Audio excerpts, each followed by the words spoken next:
Good morning student. आज हम पढ़ रहे हैं 11th आर्ट की, है ना। 11th आर्ट की राजनीति विज्ञान में अध्याय 2 में हम क्या पढ़ रहे थे? मौलिक अधिकारों को पढ़ रहे थे। तो इससे पहले हमने जो वीडियो बनाया था उसमें हमने क्या समझा था? स्वतंत्रता से संबंधित, है ना, जो मौलिक अधिकार है उसको हम समझ रहे थे। तो उसका हमने दूसरा पॉइंट समझा था, स्वतंत्रता से संबंधित हमें कौन कौन स्वतंत्रताएं प्रदान की गई हैं। ठीक है, तो इसमें हम तीसरी जो स्वतंत्रता हमें दी गई है, जीवन और व्यक्तिगत स्वतंत्रता का अधिकार है। ठीक है, तो इसे समझते हैं हम। अनुच्छेद 21 में क्या किया गया है? इसका विस्तार से वर्णन किया गया है। इसके तहत प्रत्येक व्यक्ति को जीवन और व्यक्तिगत स्वतंत्रता का अधिकार प्रदान किया गया है। इस अनुच्छेद के अनुसार विधि द्वारा स्थापित प्रक्रिया को छोड़कर किसी व्यक्ति को उसके जीवन और दैहिक स्वतंत्रता से वंचित नहीं किया जा सकेगा, है ना।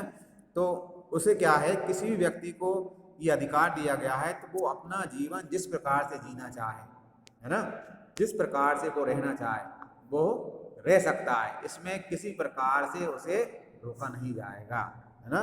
और उसकी व्यक्तिगत स्वतंत्रता भी है ना, कि वो जो करना चाहता है वो कर सकता है। सिर्फ मतलब क्या है कि कानून की सीमा को वो पार ना करे, है ना।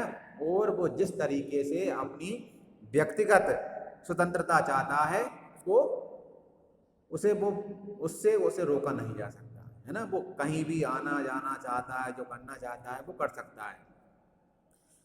तो विधि द्वारा स्थापित प्रक्रिया को छोड़कर, मतलब जो शासन द्वारा और कानून द्वारा जो विधि बनाई गई है उसे छोड़कर, है ना, उसमें वो हस्तक्षेप नहीं करेगा। उस प्रक्रिया में किसी व्यक्ति को उसके जीवन और दैहिक स्वतंत्रता से वंचित नहीं किया जाएगा। तो इस अनुच्छेद के अंतर्गत प्रदत्त अधिकार को किसी भी स्थिति में निलंबित नहीं किया जा सकता। तो इसमें जो अधिकार दिए गए, जो बात बताई गई हैं, उससे किसी भी व्यक्ति को क्या है, निलंबित मतलब वंचित, है ना, उनसे ये उसके अधिकार ये छीने नहीं जाएंगे। ठीक है, तो उन्हें हम पढ़ते हैं। ठीक है, तो हमने इसमें समझ लिया कौन कौन से हैं। उसे जीवन जीने का अधिकार है जिस प्रकार से वो जीना चाहे, व्यक्तिगत स्वतंत्रता है ना, जहाँ वो जाना चाहे रहना चाहे जिस तरीके से, वो उसे पूर्ण स्वतंत्रता है। अब हम पढ़ते हैं चौथा। इसमें चौथा दिया गया है इसमें स्वतंत्रता में, गिरफ्तारी एवं बंदीकरण के विरुद्ध सुरक्षा।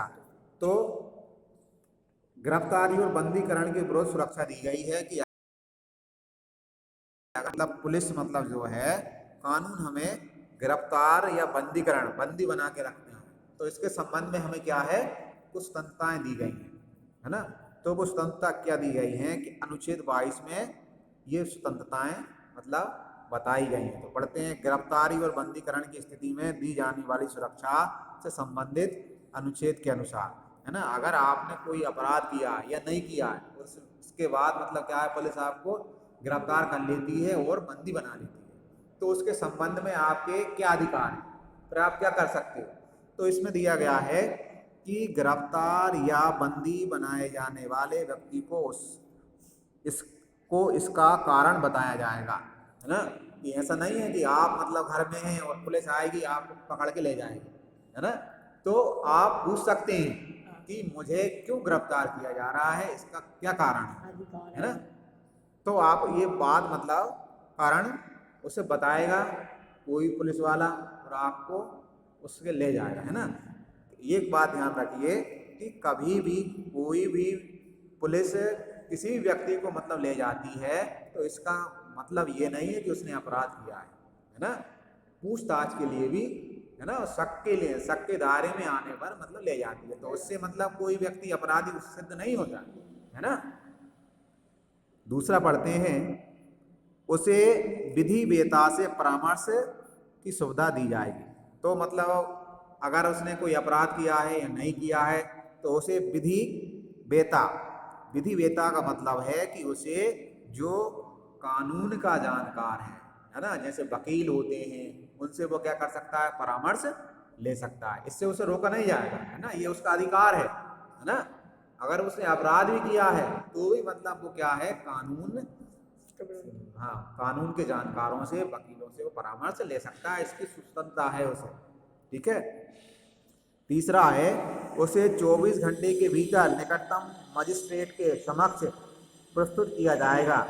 तो अगर क्या है कि कोई भी व्यक्ति को पुलिस पकड़ के ले जाती है और उसे जेल में बंद करती है ना, अपने लॉकअप में अपने यहाँ रखती है, तो उसे अधिकार है कि वो 24 घंटे तक, है ना, 24 घंटे तक थाने में रख सकते हैं। अगर 24 घंटे से अधिक रखते हैं तो उनके खिलाफ क्या की जा सकती है, पुलिस वालों के खिलाफ कानूनी कार्रवाई की जा सकती है। 24 घंटे के अंदर उन्हें क्या करना पड़ता है, उस व्यक्ति को कोर्ट में पेश करना पड़ता है ना। अगर वो नहीं कर रहे हैं तो फिर वो अपराधी हो जाएंगे, फिर उन पे आप केस कर सकते हैं।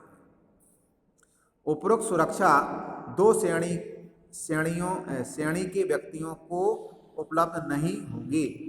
अब ये किस किस को उपलब्ध नहीं होगी, है ना, वो कौन से व्यक्ति हैं? पहला है शत्रु देश के निवासियों को। अगर हमारा कोई शत्रु देश है ना, और वो कोई मतलब अपराध करते हैं तो उनके लिए ये व्यवस्था नहीं है। दूसरा है निवारक निरोध, कानून के तहत गिरफ्तार व्यक्तियों को, है ना। तो किसे कि निवारक निरोध मतलब इस प्रकार के कुछ मतलब क्या होते हैं व्यक्तियों को, जो क्या है कि बहुत ही खतरनाक उनने अपराध किया हो, है ना। तो ऐसे व्यक्तियों को क्या है कि इस प्रकार की सुविधाएं उपलब्ध नहीं की जाएंगी। ठीक है।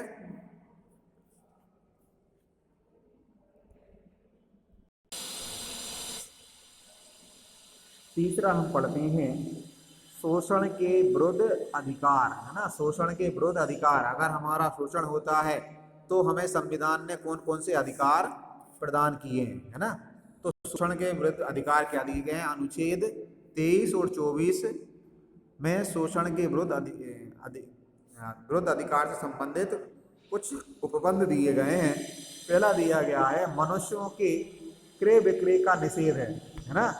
तो ये शोषण है, अगर कोई हमारा हमें मतलब व्यक्तियों को या मानव को क्या करता है, क्रय विक्रय करता है, तो ये संविधान में क्या दिया गया है, पूर्णतः प्रतिबंधित है और अपराध है ना। अनुच्छेद 23 में मतलब क्या दिया गया, इसका वर्णन दिया गया है 23(1) में के द्वारा प्रदत्त मनुष्यों के क्रय विक्रय को निषिद्ध कर दिया गया है और इससे व्यवस्था के उल्लंघन को दंडनीय अपराध घोषित कर दिया गया है ना। तो मनुष्यों का, व्यक्तियों का क्रय विक्रय नहीं किया जा सकता, अगर कोई करता है तो वो दंडनीय अपराध है। दूसरा है बेगार का निषेध, इसी अनुच्छेद के द्वारा बाल श्रम का निषेध कर दिया गया है ना। तो ये एक बेगार का निषेध किया गया है, मतलब बाल श्रम, है ना। बालकों से जो 14 आयु के से कम है उनसे आप क्या कर सकते हैं, काम नहीं करा सकते हैं, है ना। काम मतलब ये है कि उन्हें कारखानों में काम, है ना, जो रिस्की काम होते हैं वो उनसे आप नहीं करा सकते हैं। ठीक है, ये क्या गया, इस पर रोक लगाई गई। ठीक है। अब आगे पढ़ते हैं हम।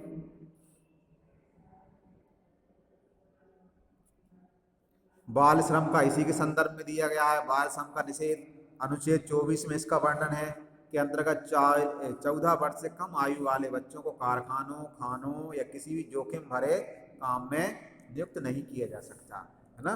तो बाल श्रम का क्या किया गया है, निषेध किया गया है ना। और इससे पहले मतलब क्या था, बेगार था, है ना, बेगार का निषेध, है ना। तो ये दोनों क्या है, एक दूसरे से संबंधित हैं, है ना, बेगार का निषेध और बाल श्रम का निषेध, है ना। तो दोनों ही स्थितियों में क्या है, ठीक है। तो ये क्या है, शोषण के विरुद्ध अधिकार था, जो हमने समझा है शोषण के विरुद्ध अधिकार कि आपको कुछ सुविधाएं दी गई हैं संविधान के द्वारा। इसके के लिए अगर आप कोई व्यक्ति आपका शोषण करता है तो आप उसके खिलाफ मतलब क्या कर सकते हैं, शासन कानून की नज़रों में उसे अपराध सिद्ध करवा सकते हैं, है ना, और उसे दंड दिलवा सकते हैं अगर आपको कोई शोषण करता है। ठीक है। तो इसके बाद हम धार्मिक स्वतंत्रता का अधिकार पढ़ेंगे कि हमें कौन कौन सी धार्मिक स्वतंत्रताएं हैं। ठीक है।